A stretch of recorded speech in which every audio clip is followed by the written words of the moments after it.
ஓம் ஸ்ரீ குருபியோ நமக. ஓம் ஸ்ரீ மகா பெரியவா சரணம். ஜூன் 29ஆம் தேதி திங்கட்கிழமை, நாளைய தினம் ஆனி மாத பௌர்ணமி. இப்ப நாம சொல்லக்கூடிய இந்த இலை மீது ஒரே ஒரு தீபத்தை ஏற்றி வைத்தாலே போதும். பரம ஏழை கூட பணக்காரராகலாம். எல்லா விதமான தோஷங்களும் சாபங்களும் நீங்கி வாழ்க்கையில இனிமே நல்லது மட்டுமே நடக்கும். அது என்ன இலை என்ன தீபம்னு பார்க்கறதுக்கு முன்னாடி நம்மளோட வீடியோஸை இப்போதான் நீங்கள் ஃபர்ஸ்ட் டைம் பார்க்குறீங்கன்னா மறக்காமல் சப்ஸ்கிரைப் பண்ணிக்கோங்க. தொடர்ந்து இது மாதிரி அப்டேட் தெரிஞ்சுக்கிறதுக்கு பக்கத்தில் இருக்கிற நோட்டிஃபிகேஷன் பெல்லை கிளிக் பண்ணி ஆல் அப்படிங்கிறத செலக்ட் பண்ணிக்கோங்க. இப்போ என்ன இலை மீது என்ன தீபத்தை ஏற்ற போகிறோம் அப்படிங்கிறத பற்றி தெளிவாக தெரிஞ்சுக்கலாம். பௌர்ணமி அப்படின்னு சொன்னாலே இந்த பிரபஞ்சத்தோட சக்தி, இந்த உலகத்தோட சக்தி, தெய்வங்களோட பரிபூர்ணமான சக்தி, இது எல்லாமே மேலோங்கி இருக்கக்கூடிய ஒரு நாள். இந்த நாள்ல நம்ம பண்ணக்கூடிய இறை வழிபாடும் தெய்வீக சம்பந்தப்பட்ட விஷயங்களும் பரிகாரங்களும் நிச்சயம் நமக்கு கை கொடுக்கும். சந்திர பகவானுக்கு உகந்த அமாவாசை அப்புறம் பௌர்ணமி வழிபாட்டால நமக்கு வாழ்க்கையில ஏற்படக்கூடிய மனக்குழப்பங்கள், சண்டை சச்சரவுகள், தீராத பிரச்சனை, இது எல்லாமே முடிவுக்கு வரும்.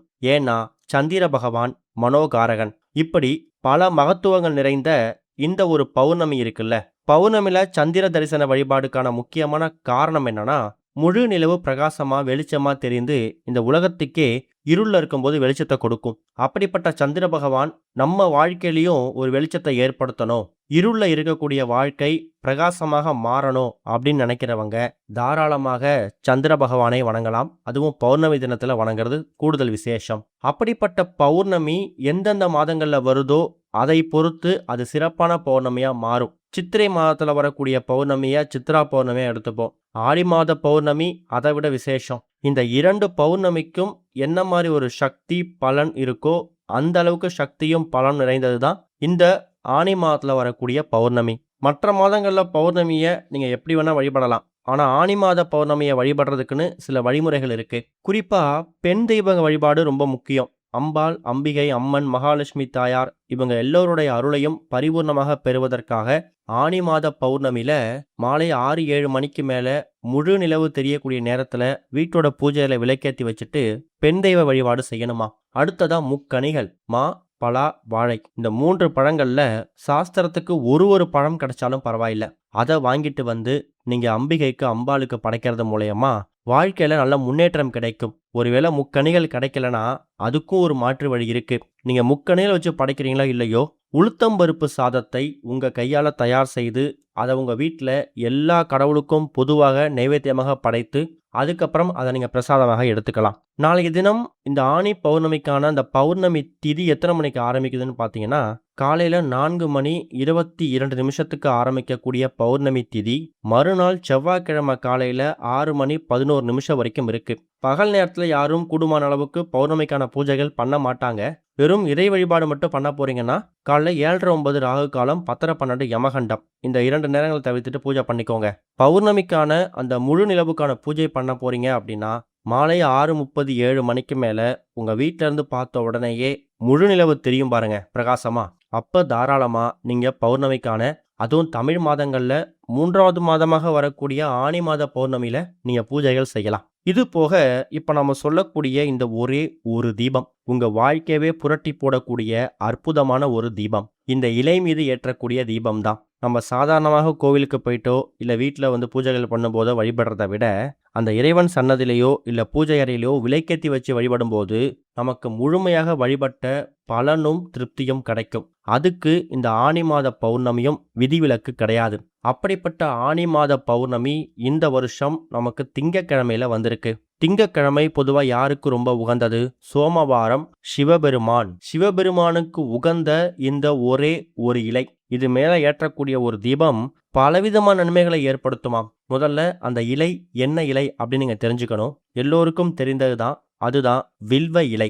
வில்வ இலையில நம்ம தீபத்தை ஏற்றும் போது பலவிதமான நன்மைகளும் விசேஷமான விஷயங்களாகவும் கருதப்படுதாம். அதுல முதல் முக்கியமான விஷயம் சிவபெருமானோட பரிபூர்ணமான அருள். வில்வ மரம் வந்து சிவபெருமானுக்கு உகந்த மரம். வில்வ இலை மீது தீபம் ஏற்றும் போது அவர் மனசு குளிர்ந்து தன் பக்தர்களுக்கு அஷ்ட ஐஸ்வர்யங்களையும் மன அமைதியையும் கொடுப்பார் அப்படிங்கிறது தான் இந்த இலை மீது ஏற்றக்கூடிய தீபத்துக்கான நம்பிக்கை.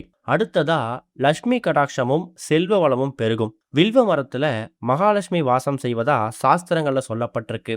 வில்வ இலை மீது தீபமேத்தி வழிபடுறது மூலயமா வீட்டில் இருக்கக்கூடிய வறுமை நீங்கும், செல்வ வளமும் லட்சுமி கடாட்சமும் பெருகும். முக்கியமா பணத்தட்டுப்பாடு இருக்கக்கூடியவங்க தாராளமா இந்த தீபத்தை ஏத்தலாம். வில்வ இலைக்கு இயல்பாவே மருத்துவ குணங்கள் அதிகம். ஆன்மீக ரீதியா வில்வ தீபம் ஏற்றி வழிபடும் போது எதிர்மறை சக்திகள் நீங்கும், நேர்மறை ஆற்றல்கள் அதிகரிக்கும்.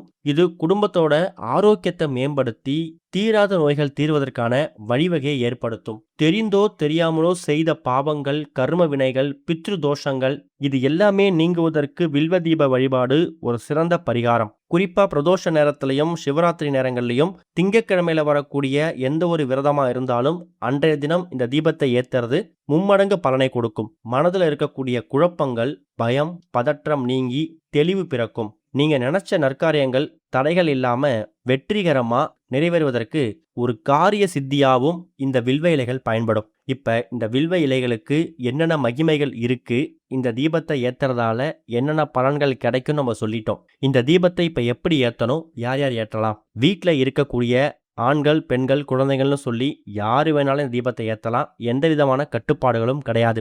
ஏற்றக்கூடிய நேரம் முழு நிலவு பிரகாசமாக தெரியக்கூடிய மாலை 6:30 7 மணிக்கு மேல. ஒரு சிறிய தட்டுல நீங்க வாங்கிட்டு வந்தோ இல்ல பறிச்சுட்டு வந்தோ வச்சிருக்கக்கூடிய அந்த வில்வ இலைகளை கழுவி சுத்தப்படுத்தி தட்டு மேல வச்சிடுங்க.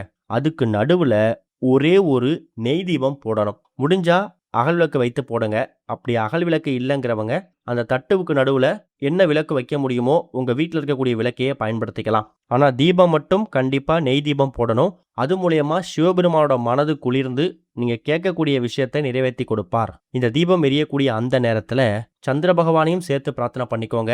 முன்னாடியே சொல்லியிருக்கோம், இந்த தீபத்தை ஏத்துறதால சிவபெருமானோட பரிபூர்ணமான அருள் கிடைக்கும். லட்சுமி கடாட்சமும் செல்வ வளமும் பெருகும், தீராத நோய்கள் தீரும், முற்பிறவி பாவங்கள் நீங்கும், மன அமைதியும் காரிய சித்தியும் கிடைக்கும். இதுதான் இந்த தீபத்தை ஏற்றுவதற்கான முக்கியமான அர்த்தம். தீபத்தை ஏற்றி வச்சுட்டு இப்போ நம்ம சொல்லியிருக்கக்கூடிய இந்த எல்லா விதமான கோரிக்கைகளும் உங்களுக்கு இருக்கு அப்படின்னா அதை சிவபெருமான் கிட்ட முன்வைங்க. அதே மாதிரி பெண் தெய்வங்கள் வழிபாடு ரொம்ப முக்கியம். மகாவிஷ்ணு, மகாலட்சுமி தாயார், அம்பாள், அம்பிகை இவங்களையும் இங்கே மனசார பிரார்த்தனை பண்ணி இந்த கோரிக்கையை நீங்கள் வைக்கலாம். குறைஞ்சது இந்த தீபம் ஒரு அரை மணி நேரத்தில் இருந்து 1 மணி நேரம் உங்கள் வீட்டோட பூஜை அறையில் இருந்தாலே போதும். அதுக்கப்புறமா இந்த தீபத்தை மற்ற தீபங்கள்லாம் பூஜை அறையில் குளிர வைக்கும் போது இந்த தீபத்தையும் குளிர வச்சுட்டு இரவு தூங்க போயிடலாம். மறுநாள் செவ்வாய்க்கிழமை தூங்கி எழுந்ததுக்கு பிறகு பூஜை அறை சுத்தப்படுத்தும் போது அந்த தீபத்தை மட்டும் எடுத்து அப்புறப்படுத்திட்டு அந்த வில்வ இலைகளை ஒரு சிறிய கவர்ல போட்டு பக்கத்துல ஆறு, ஏரி, குளம் மாதிரி கால் படாத மாதிரி இடங்கள்ல போட்டுருங்க. இல்லைன்னா வீட்டில் பூந்தொட்டி இருக்கு, செடி கொடிகள் இருக்குன்னா அதில் கூட போட்டுக்கலாம். காய்ந்த பூக்கள்லாம் மொத்தமாக சேர்த்து வைத்து பூஜையில் இருக்கக்கூடிய பொருட்களை போடுவீங்கல்ல, அப்போ இந்த வில்வேலையும் சேர்த்து போட்டுக்கலாம். ஆனி மாத பௌர்ணமி ரொம்ப விசேஷம். இந்த ஆனி மாத பௌர்ணமியில திருமண வரன் கைக்கூடி வராதவங்க, சரியான வரன் அமையாத பெண்கள் கண்ணன் வழிபாடு செய்யறது மூலயமா அவங்க நினைக்கக்கூடிய வாழ்க்கை அமையும், நினைக்கிற மாதிரி கணவர் கிடைப்பார். இப்படி பல தெய்வங்களுக்கு உகந்த இந்த ஆனி மாத பௌர்ணமியில இப்போ நம்ம சொல்லக்கூடிய இந்த தீபத்தை வில்வ இலை மீது ஏத்துங்க. கூடிய சீக்கிரம் நல்ல முன்னேற்றத்தை பார்க்க முடியும். ஓம் ஸ்ரீ குருபியோ நமக. ஓம் ஸ்ரீ மகா பெரியவா சரணம்.